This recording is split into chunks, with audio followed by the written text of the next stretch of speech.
जैसा कि आप सब जानते हैं, मोहम्मद रफ़ी साहब एक बहुमुखी गायक थे। उन्होंने सिर्फ हिंदी और उर्दू ही नहीं बल्कि बहुत सी अलग अलग भाषाओं में गाने गाए।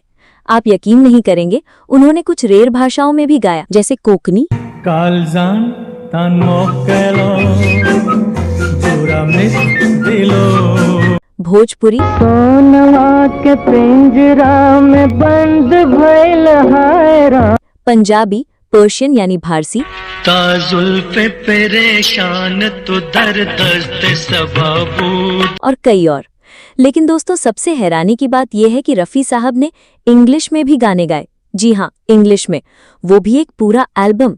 अब सोचिए, वो खुद इंग्लिश में फ्लुएंट नहीं थे, लेकिन उनकी मेहनत और संगीत से लगाव इतना गहरा था कि उन्होंने इस एल्बम को रिकॉर्ड किया। इस काम में उनकी मदद की मशहूर संगीतकार शंकर जयकिशन जी ने, और गीतों को इंग्लिश में लिखने का काम किया था महान कवि हरेंद्रनाथ चट्टोपाध्याय जी ने। इस एल्बम में शंकर जयकिशन के पहले से मशहूर 2 गानों को इंग्लिश में बदला गया।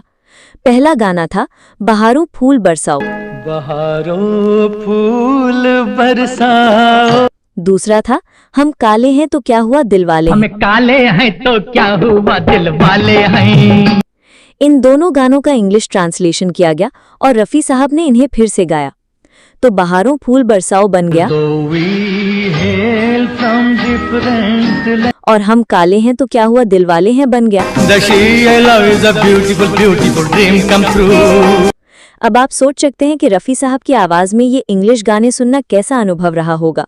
उनकी आवाज़ ने भाषा की दीवार तोड़ दी और साबित किया कि असली संगीत दिल से निकलता है, उसके लिए ज़बान कोई मायने नहीं रखती। मोहम्मद रफ़ी साहब का ये इंग्लिश एल्बम आज भी एक अनोखी और यादगार धरोहर है, जो बताता है कि वो सच में सिर्फ भारत के नहीं बल्कि पूरी दुनिया के गायक थे।